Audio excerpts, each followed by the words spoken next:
Om. Reverence to truth and to all teachers of truth. In each of us, there are hidden spiritual potentialities for inner peace, light, and wisdom, leading to enlightenment. And yoga gives clear methods and advice on how we may bring out these potentialities and realize our innate freedom and fearlessness.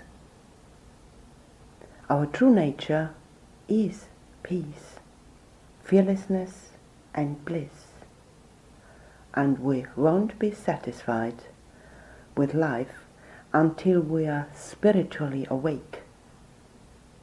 We therefore need to know about our deeper spiritual potentialities.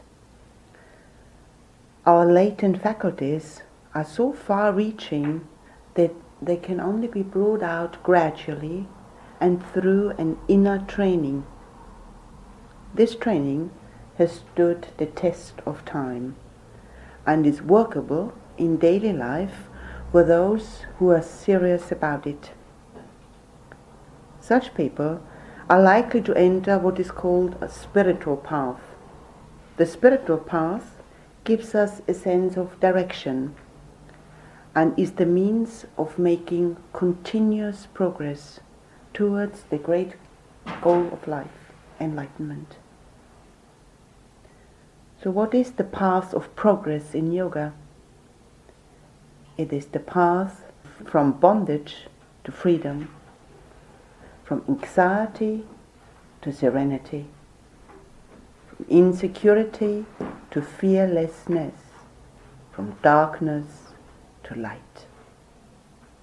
Ultimately, it is a path leading to knowledge that our true nature transcends all limitations and is essentially one with the Absolute. This light of understanding is not a matter of gaining something we do not already possess. It is more like a discovery, an unveiling, an uncovering of what we really are in our inmost nature. And during our apprenticeship, so to say, we learn to cultivate those tendencies which will help us to penetrate into the spiritual dimension within us, the realm of true independence. In following this way, we realize that our true helper is the spiritual power within. The real master is our deeper self, and that the source of peace and happiness is here in our own heart. Let us explore an account of this great path as it is expressed in the Zen tradition, namely the 10 ox herding pictures.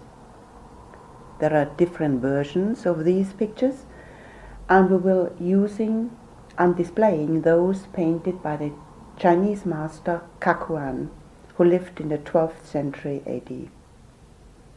From them, we can gain valuable insights about the stages of the spiritual path and the challenge that lies before us.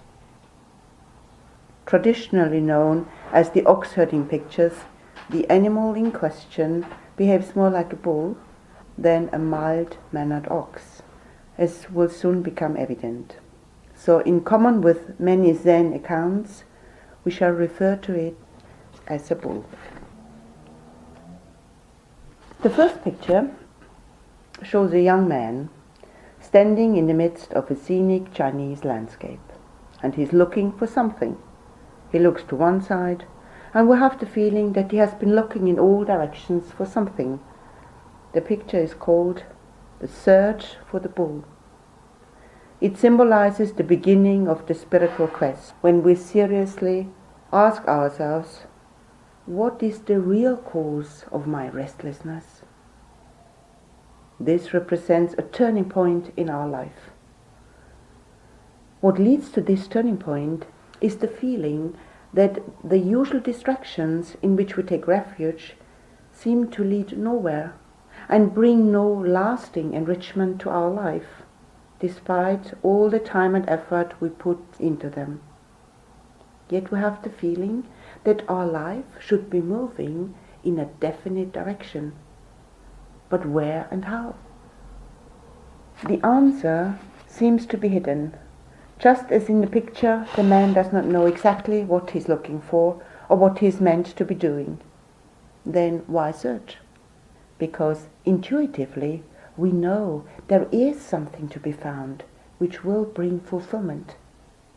Our mind is beginning to become sensitive to the deeper spiritual nature within us and needs a new kind of growth and expansion. The fact is that we are beginning to outgrow the limitations of our present mental framework. What we are searching for in this condition is really not distant from us at all. It turns out to be our true self. An old commentary on this picture reminds us, the bull has never been lost, but the herdsman turned away from himself. Friends, at this point, let us turn our attention inwards with the help of a breathing practice. And we shall use Om. So we sit upright, just make sure that this central channel of the body is free so that the air can flow just freely. So we breathe in O from the navel, slowly up, and release it slowly. Release it with We do this just for a few minutes.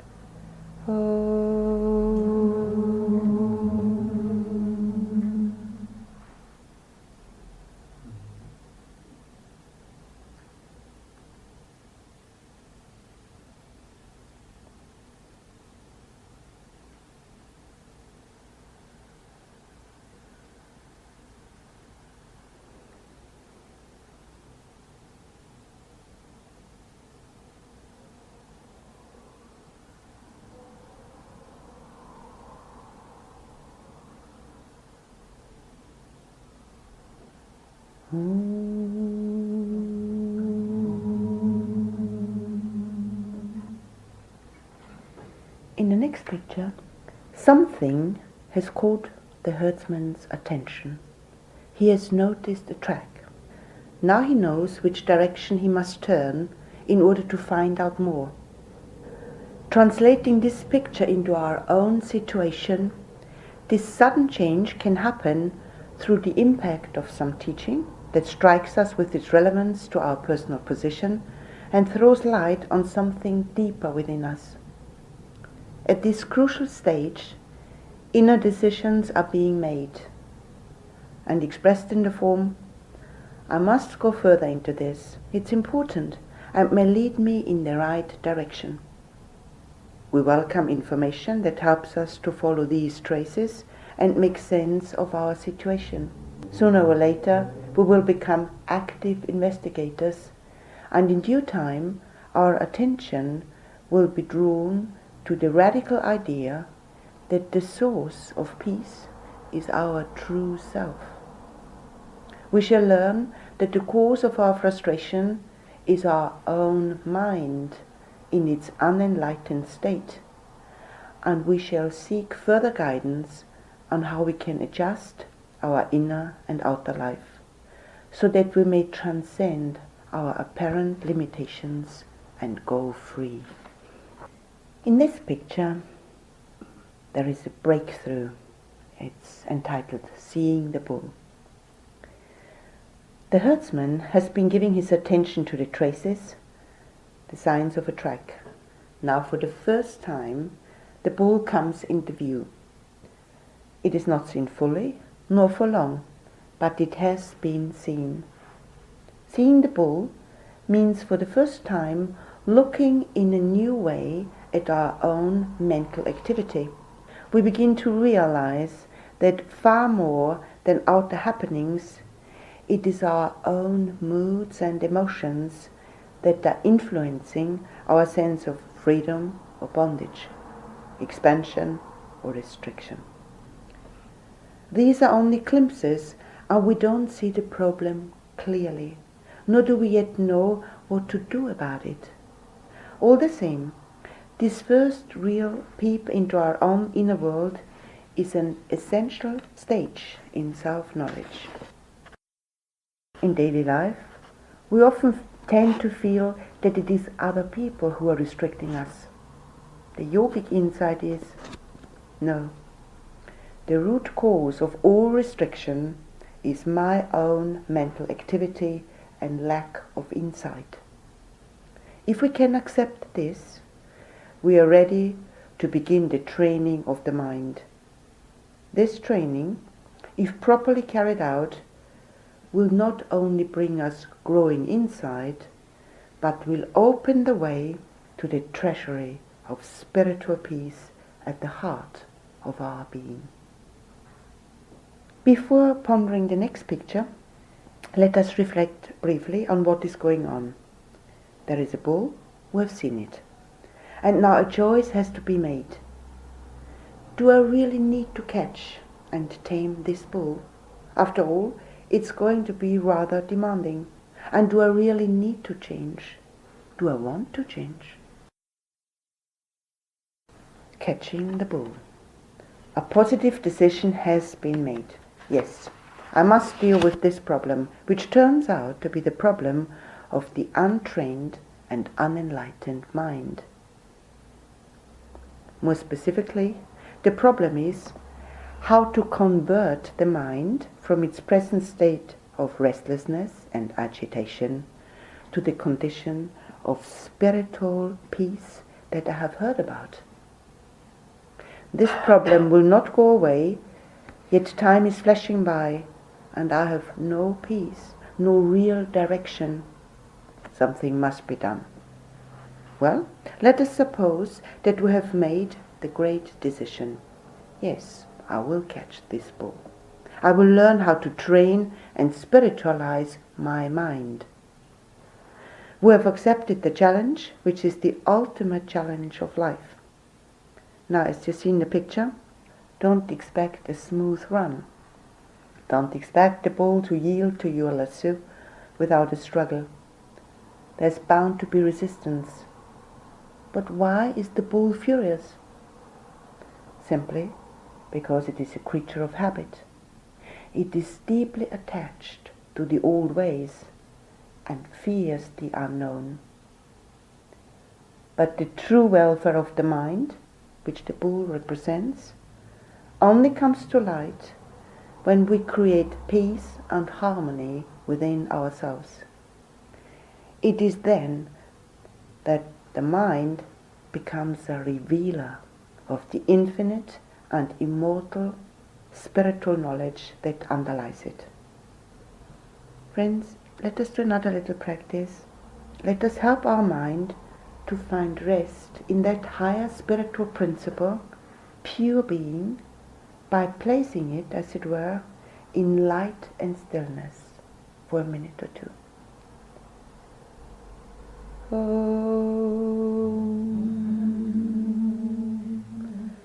I sit in the direct light and stillness of being.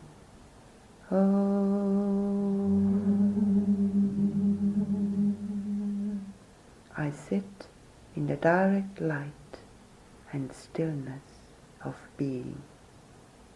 Om.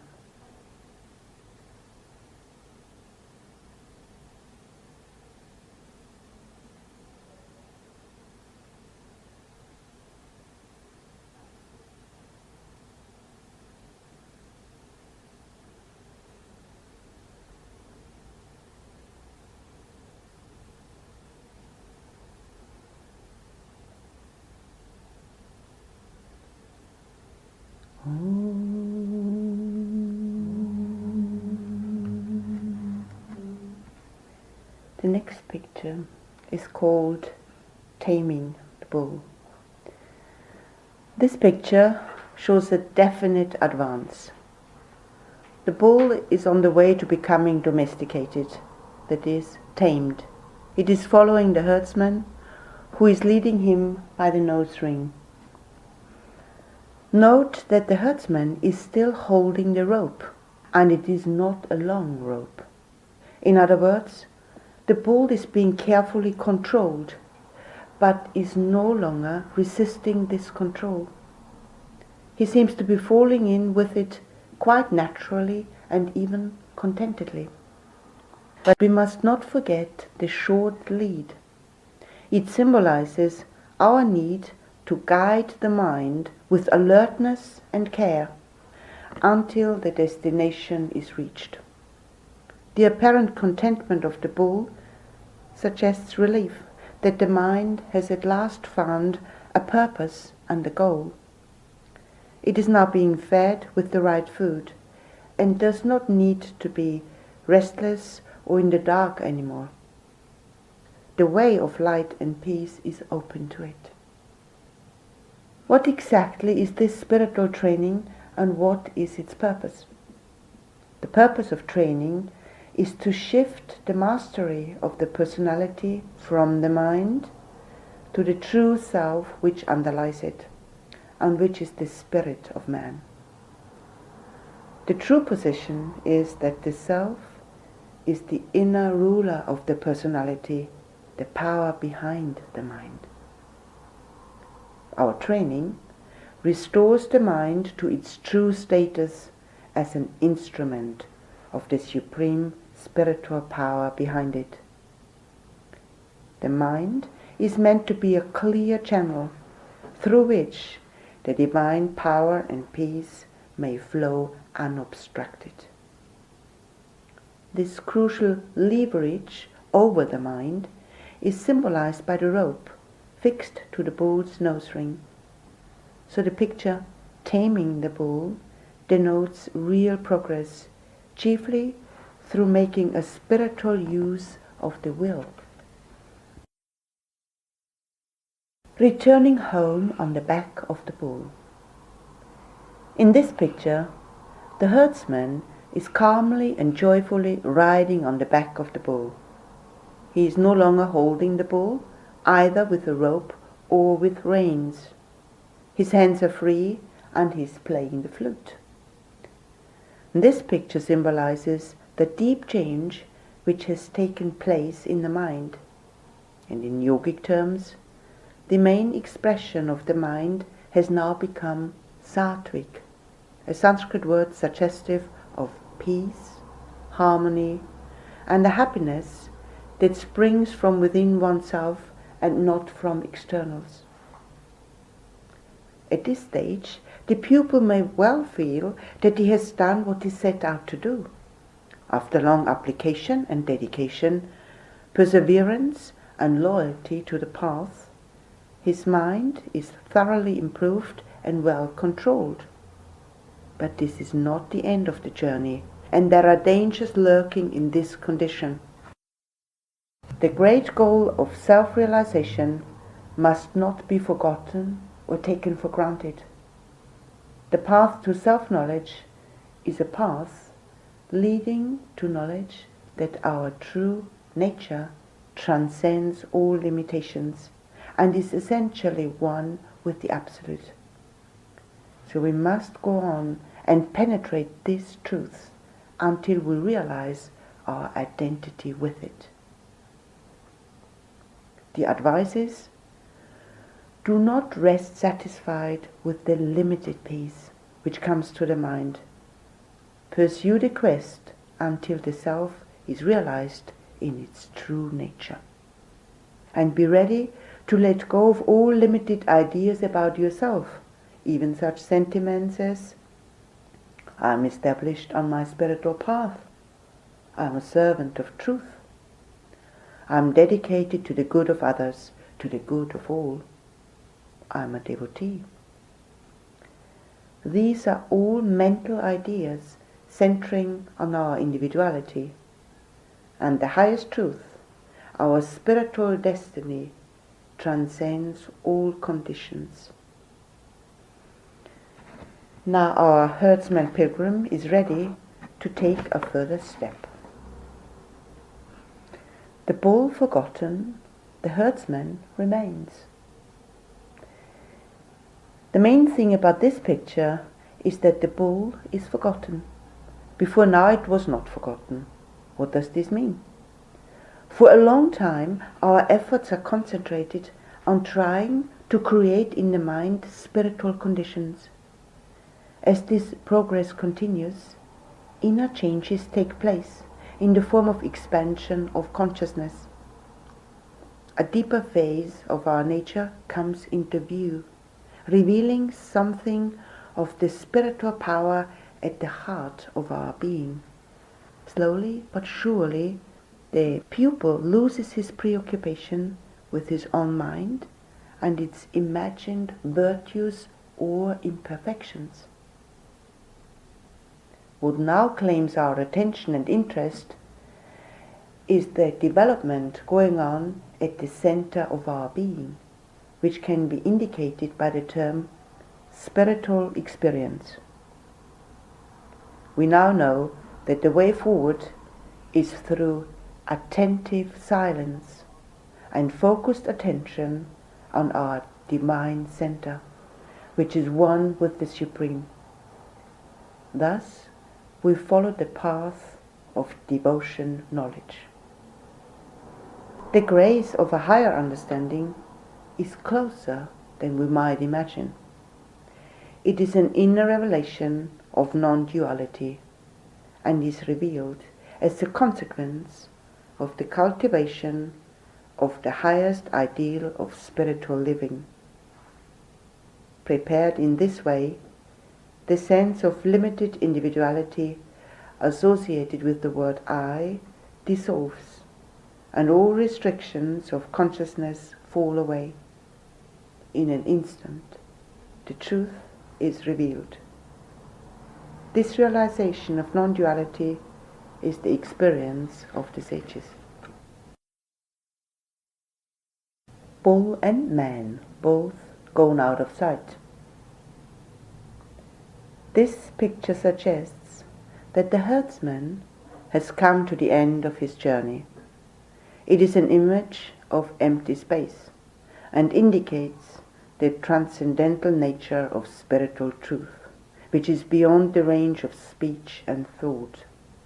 There is nothing objective that can depict it, because in the end there is nothing objective. All is self alone, and we are that. Now there are two more pictures to consider. The first one is called The Return to the Ground and Origin. We see once more the landscape. In fact, nothing seemingly has changed. The tree is still a tree, the rock is still a rock. It seems as if the world of duality has reappeared. But for the sage, and only for the sage, the vision is of quite a different quality. Before enlightenment, as it were, the world of duality and its impression in the mind were taken as real. Now they are known to be unreal. When taken as real, the world of duality seemed to limit the self, to affect it, and possibly to harm it. In the experience of the enlightened sage, nothing whatsoever limits the self. Nothing affects it. There is nothing to fear, because there is nothing separate from the self. Anything that appears does so within the self, and has its being in the self. And as an appearance only, it dissolves in the self. The sage sees with the inner eye of wisdom that this whole world of plurality is a phenomenal appearance superimposed on the canvas of infinite consciousness. The changes which take place in the names and forms create no disturbance at all in this consciousness, which remains ever free and transcendent. The final picture is entitled Entering the Market of the World with Open Hands. To the onlooker, the sage appears to re-enter the world of appearances, the everyday world, and mix with the people as one of them, as if engaged in a real situation. But to get a clue to the true position, we need to recall that earlier picture where bull and man had both vanished. To the onlooker, there are enlightened beings, like the sage in the picture. They bring to mankind the spiritual food it needs in order to achieve the realization of the same divine truth. This is a very true and necessary picture from the point of view of the onlooker. The holy sages transmit to us the priceless knowledge that will enable us to transcend the limitations of life, including death, and to realize perfect, infinite freedom. From the standpoint of the sage, there is no such situation. The realization is self alone is the ultimate reality, and there is no duality whatsoever. The unenlightened see the sage in different ways, according to their degree of spiritual insight. But only self-realization will reveal that one's own self is the sole reality of the universe, and that, for purposes of self-awakening, the sage was one's own self in apparently objective form. The sage is thus, as it were, a unique means within the phenomenal world to bring about a spiritual awakening that in fact exposes the unreality of the phenomenal world and establishes the absolute reality of self as one without a second. A man in a dream sees his dream body and mind harassed by a dream tiger. A rescuer hands him a gun and he shoots the tiger. And the relief somehow awakens him. But when he awakens, the reality of all the elements in the dream equally dissolves. The sage is that particular appearance within the realm of appearances that can liberate those who feel they are in any way in bondage or darkness. He has a practical and acute understanding of the mental and physical worlds that he himself has transcended.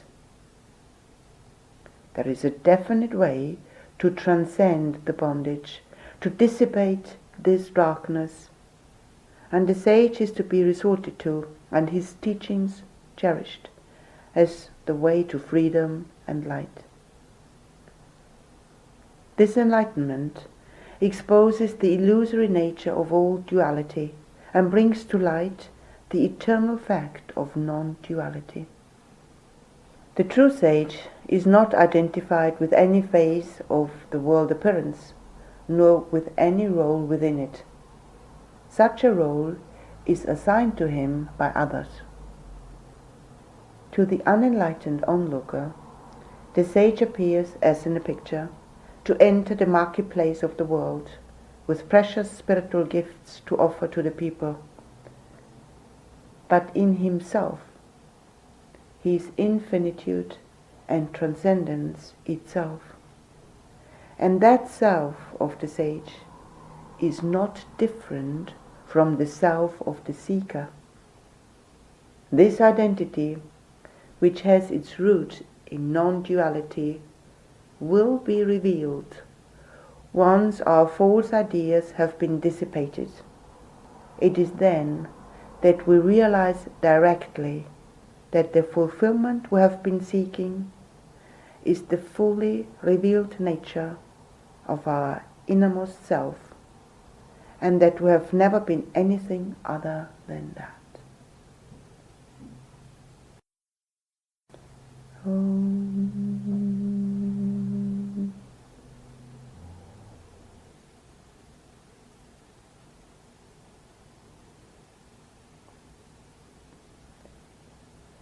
Om.